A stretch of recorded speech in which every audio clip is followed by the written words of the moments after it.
Hey everybody, this is Brad from Johnson Small Engines, better known as the One Hand Mechanic. If I can do it, you can too. Working on a Yardman 5 horsepower, 22-inch cut snow thrower, and we're going to install a Auger drive belt today. So the first thing I'd like everybody to do is see my tools that I'm going to use. I have a electric ratchet that I use in pretty much all my videos. You can use a 1/4-inch tool, 3/8. You can even use a wrench if you need to, but we do need a 3/8 socket or a 3/8 wrench to take off the, we have a drive belt cover we're going to take off, and we're also going to take off the bottom cover here. Obviously you need your belt.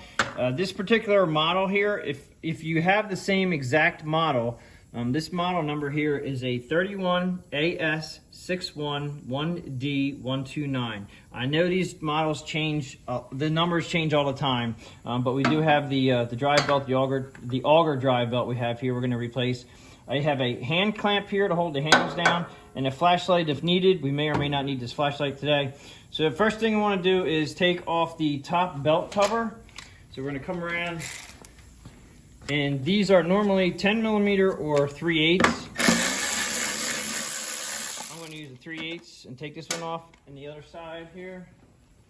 Take this one off. This one's tucked away a little bit right here.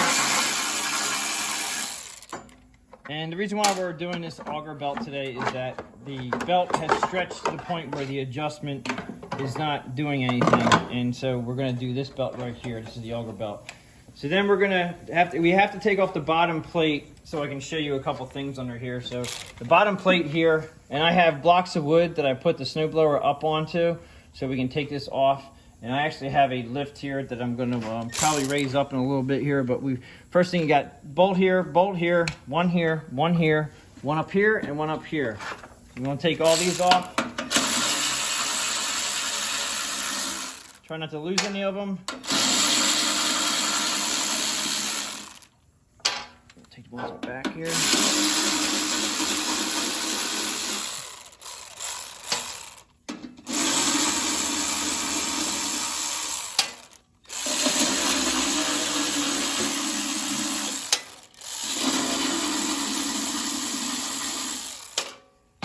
Okay, now this has to come down. The reason why I have it up on blocks, the wheels up on blocks, is because when you take the panel down, you can't just pull it out. Okay, it's actually on a little lip in the back here. All right, and that little lip has to come down to a certain angle before you can actually get the pan to come out. All right, so once you get that out, take this up out of the way. I would definitely clean that pan up if you got any debris on it. Okay, so now we're into the drive system for not the Auger, but this is actually your drive disc. And when you're in here, you definitely want to make sure you check out your rubber drive disc. Make sure your rubber drive disc is not chewed up. This is also the metal disc here that that the rubber drive disc goes against. And as you can see right here, it's got a little black rubber right here. Just take some, cleaner and clean off all that rubber. That'll help keep this clean. And make sure it's no oil on here, because the rubber drive disc will spin against this, and that's how it makes your traction drive. So you don't want to have any oil in here. Okay, so the reason why this pan is off is because right here, this is actually a belt guide, or it's also a brake that slows the augers down. Okay, and you cannot get the Auger drive belt out without taking this back off. So, well, you can't take it back off. You actually have to open this up to get this out. Now, yes, if you had two hands, you use one hand and kind of pry it out. But my easy way is go up to your handle, take my clamp. Okay, so you're gonna push the handle down and clamp this on here on the Auger handle, and then go back down. Okay, so now see how far apart that is? Okay, so now we should be able to get this belt out right there. And it's there's a little bit of motion getting that off. And then we go around to the front, and we're gonna take the Auger belt off here. All right, and you're gonna pull it around the back here.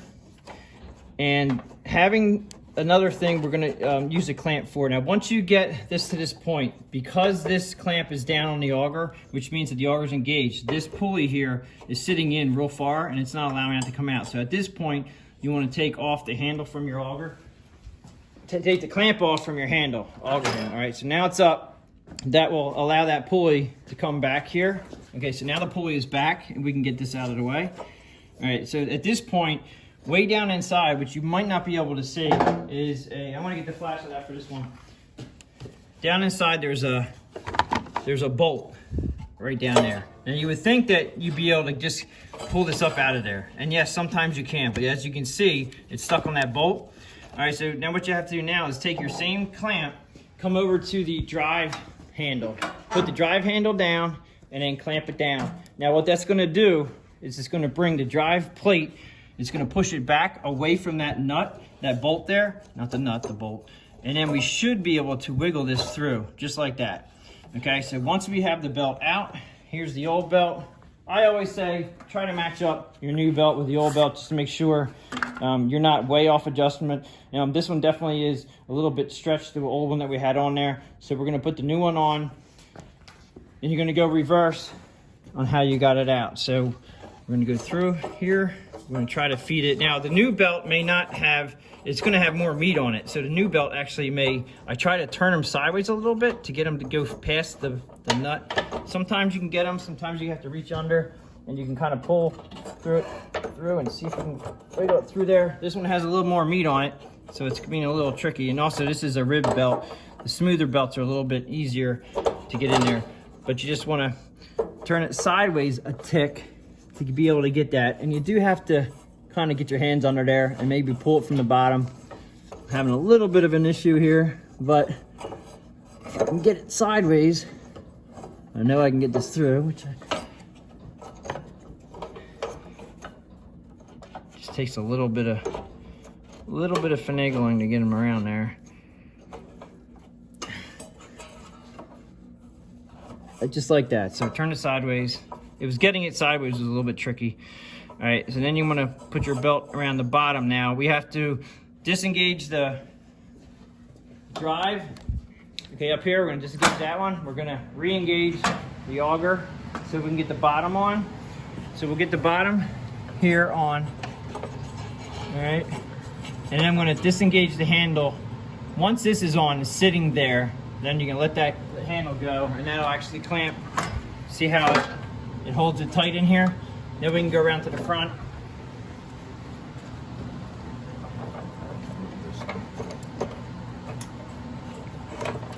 And put that on here like this, like that. Just gotta make sure that your belts are running. All right, so a little bit jammed up here. All right, there you go. It was a little bit twisted. So it's a little tricky, but you gotta have a little bit of patience. And then you gotta go back under, get on this other side here. Make sure that you're all in there. Okay, and everything's good. So when everything is lined up, then that should pretty much be it. And then you put your handle down. Now, here's another thing with the tension. This is extremely tight right now. There's a lot of tension on that because somebody had already, this was already in the highest adjustment. As you can see, we backed these off already. But you don't have to have your belt that tight. It's there is a fine line with the belt tension. You definitely want to have it tight, but you also do not want to have your augers spinning. You don't want to have your augers spinning when you have this adjusted. So you want to adjust it as tight as you can adjust this without your augers spinning when you have your handle in the release position. But pretty much that is how you get this belt on here. It was a little tricky getting through that bolt, but definitely you want to make sure that you have the drive handle down so it'll bring back this plate, which I'm going to show you right here. That plate actually moves just a little bit, and it brings it back just enough so you can get this belt between the bolt and then that plate. And you do have to twist this plate, as you saw. I had a little bit of trouble with that, but it got on there. It went on pretty good. So at this point, you put your covers back on, and then you take it out for a spin, and you adjust the augers to right when they're just stopping as you let the handle off, and then your tension should be pretty good. You don't want to over tension it, and of course you don't want to have it under tension, but you just have to make sure your augers are not spinning when you let go of the auger handle. If you enjoyed the video, please give it a thumbs up. I do appreciate everybody watching my videos. Please subscribe, and thanks for watching.